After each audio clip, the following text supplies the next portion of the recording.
যারা ঘড়ি পরতে পছন্দ করেন, ভালোবাসেন, তাদের কাছে কাঙ্ক্ষিত একটি নাম রোলেক্স। অনেকের মতে ঘড়ি আর রোলেক্স বিলাসপণ্যের জগতে নাম দুটিকে সমর্থক শব্দ বললেও ভুল হবে না। সুইচ এই ঘড়ি প্রতিষ্ঠানের শুরুটা হয়েছিল কিন্তু যুক্তরাজ্যের লন্ডনে। 1905 সালে আলফ্রেড ডেভিস ও হ্যান্স উইলড্রফসের হাত ধরে এই ঘড়ির সূচনা।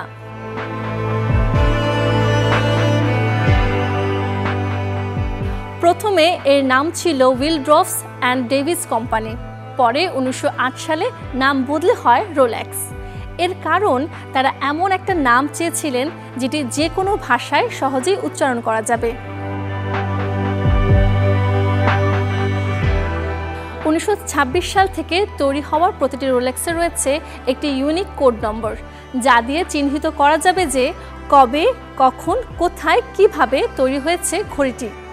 মজার বিষয়, স্মার্টফোন আর ডিজিটাল ঘড়ির যুগেও রোলেক্স তার মেকানিক্যাল ঘড়ির জনপ্রিয়তা ধরে রেখেছে তাদের মার্কেটিং স্ট্র্যাটেজি দিয়ে।